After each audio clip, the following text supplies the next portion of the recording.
Assalamualaikum warahmatullahi wabarakatuh. Salam sejahtera untuk kita semua. Terima kasih kami ucapkan kepada Board of Director Holding PT PN3 Persero dan LPP Agro Nusantara yang telah memberikan kesempatan kepada kami untuk bisa mengikuti program CEO Insight ini, sehingga memberikan gambaran dan tambahan wawasan untuk meningkatkan 10 kompetensi yang wajib dimiliki oleh calon-calon pemimpin masa depan. Bapak Ibu sekalian, pada saat ini dunia bisnis dan usaha secara global telah memasuki era yang disebut dengan revolusi industri keempat, yaitu Industrial Revolution 4.0 yang biasa dikenal dengan istilah Cyber Physical System. Kondisi tersebut akan membuat pelaku usaha berpikir keras, mau tidak mau, suka tidak suka, kita harus berupaya menemukan solusi yang bersifat komprehensif guna menyelamatkan lini bisnis di masa depan yang selama ini telah dirintis. Tidak terkecuali para pelaku bisnis dunia. Bisnis perkebunan sejatinya merupakan bisnis yang memiliki karakteristik berbeda dengan bisnis di sektor lain. Hal ini dikarenakan bisnis perkebunan adalah bisnis yang dituntut untuk bisa dikelola secara berkesinambungan. Selain itu, bisnis perkebunan di komoditi tertentu seperti misalnya kelapa sawit memegang peranan penting dalam sektor energi dan rencana transformasi energi nasional. Oleh karena itu, perusahaan perkebunan yang dikelola dengan baik dengan sumber daya manusianya yang berkemampuan, dampaknya akan sangat luar biasa. Bukan hanya bagi perusahaan dan pekerjaan saja, tetapi juga masyarakat sekitar, bahkan bagi bangsa dan negara.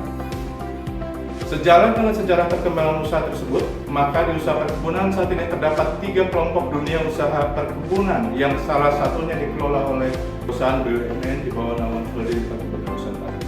PT PN Group dengan total luas areal 1.100.000 hektar dan areal kebun plasma seluas lebih dari 450.000 hektar serta memiliki karyawan yang lebih dari 110.000 orang, merupakan portofolio sebagai kekuatan utama untuk mewujudkan visi PT PN Group menjadi perusahaan agribisnis kelas dunia dengan kinerja prima dan melaksanakan tata kelola bisnis terbaik sehingga terwujud bisnis yang berkesinambungan dan berkontribusi bagi karyawan, pemegang saham, dan masyarakat Indonesia. Namun itu semua tidak terlepas dari tantangan yang kita hadapi dalam mengelola proses perusahaan.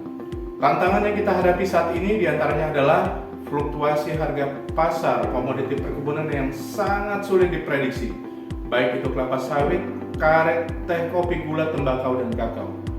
Peningkatan biaya upah dan produksi yang tidak sebanding dengan peningkatan harga jual. Gencarnya persaingan dengan produk substitusi dan sentimen negatif terhadap produksi perkebunan Indonesia. Bahkan situasi atau kondisi lingkungan bisnis saat ini yang sangat tidak menentu dan tengah mengalami apa yang disebut VUCA.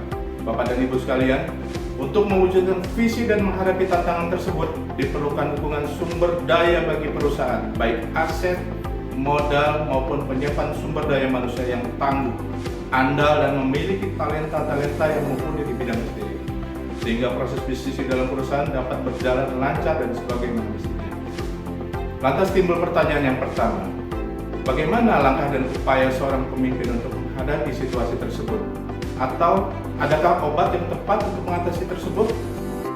Jawabannya adalah VUCA juga.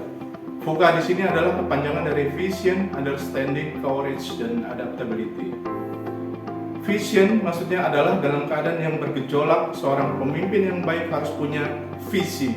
Ia harus bisa melihat sebelum orang lain melihat dan mampu melihat masalah di masa depan serta menyelesaikan masalahnya sebelum bencana datang.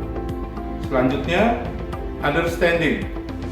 In absentee have understanding. Jadi obat dari absentee adalah understanding atau pemahaman. Cari perspektif yang baru dengan cara-cara fleksibel. Tengok ke belakang sekilas, tetapi setelah itu fokus tetap ke depan. Setelah menentukan visi, pemimpin bisnis perlu memahami kemampuan dan strategi perusahaan. Untuk mewujudkan visi tersebut melibatkan pelanggan, karyawan, dan pihak terkait untuk memastikan mereka bergerak untuk visi yang sama. Selanjutnya, courage. Pemimpin perusahaan di era VUCA wajib memiliki keberanian untuk menghadapi tantangan-tantangan dan mengambil keputusan penuh resiko. Ia harus mampu melawan arus untuk menghadapi perubahan dinamis di dunia bisnis. Era ini akan dimenangkan oleh pemimpin yang berani, bukan yang lemah lembut dan penakut. Selanjutnya, adaptability. Tak hanya berani, pemimpin di era VUCA juga harus memiliki kemampuan adaptasi yang baik di lingkungan yang berubah dengan cepat ini. Mereka dituntut untuk punya sifat fleksibel agar bisa beradaptasi dengan cepat terhadap perubahan eksternal tanpa harus mengubah arah strategi awal. Bapak dan Ibu sekalian, selanjutnya timbul pertanyaan yang kedua. Bagaimana menciptakan seorang pemimpin yang memiliki kemampuan untuk menerapkan VUCA tersebut? Maka di sini dibutuhkan pemimpin yang setidaknya memiliki 10 standar kompetensi, yaitu pemimpin yang mampu mengidentifikasi, merumuskan, melaksanakan, dan memimpin perubahan organisasi untuk mencapai tujuan yang diinginkan secara konsisten dan berkelanjutan. Pemimpin yang menjadikan perubahan sebagai kekuatan organisasi untuk selalu meningkatkan kemampuan dan kapasitasnya sehingga meningkatkan daya saing secara berkelanjutan untuk mencapai sasaran perusahaan. Pemimpin yang mampu mendorong timnya untuk berpikir mencari terobosan-terobosan, kreativitas, agar proses bisnis berjalan efektif serta menggunakan kreativitas. Berpikir out of the box, melakukan continuous improvement, jangan takut berbuat salah. Pemimpin yang selalu meningkatkan kapasitasnya untuk berubah dan memberikan warna. Pemimpin diharapkan membangun ekosistem yang mampu mendorong setiap orang untuk belajar sepanjang hayat dan membangun semangat karyawan yang ada di dalam organisasinya. Harus mampu menciptakan agar setiap orang mampu memberikan batas atas dari kemampuannya. Pemimpin juga harus memiliki kapasitas dan kapabilitas, memahami serta melaksanakan proses bisnis korporasi dengan menjadikan digitalisasi menjadi elemen utama. Bagaimana mengeksekusi secara cepat, tepat, dan mampu telusur. Karena kelambatan mengeksekusi akan menurunkan daya saing. Pemimpin harus mampu melihat permasalahan dari perspektif helikopter view, mempertimbangkan berbagai variabel sebelum mengambil keputusan dan menjamin serta memastikan bahwa perusahaan memiliki kinerja terbaik, memiliki daya saing yang tinggi untuk masa hari ini, besok, dan masa mendatang. Berpikir tidak hanya pada hari ini, tetapi juga berpikir masa depan dan mempertimbangkan sustainability. Pemimpin harus memiliki kapasitas dan mampu untuk memahami, mengimplementasi strategi menjadi action sesuai sasaran yang telah ditetapkan. Banyak rencana yang dibuat dengan baik, namun tidak mampu dieksekusi. Sehingga dibutuhkan seorang pemimpin yang mumpuni pada aspek manajerial dan leadership. Seorang pemimpin yang berhasil adalah pemimpin yang berani mengambil keputusan.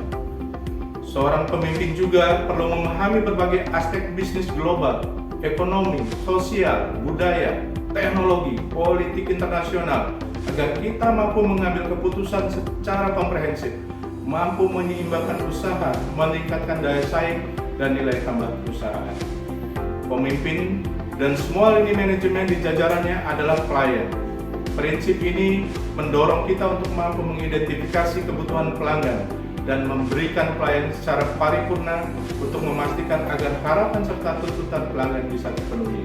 Seorang pemimpin perlu menerima masukan dan harapan dari para pemangku kepentingan, bekerja berbasis kebersamaan dan mengedepankan komunikasi untuk mencapai win-win solution agar saling menguntungkan yang pada akhirnya meningkatkan nilai tambah perusahaan. Seorang pemimpin juga dituntut untuk memiliki kemampuan guna mengharmonisasi keragaman pemangku kepentingan di sekitar kita menjadi kekuatan yang saling memperkuat, menciptakan sinergisitas, dan menciptakan proses serta sistem kerja yang lebih baik. Menyatukan keragaman menjadi satu kekuatan untuk mencapai sasaran. Seorang pemimpin layaknya seorang dirijen dalam sebuah orkestra yang mampu mengharmonisasikan semua sumber daya yang ada dengan masyarakat di sekitar.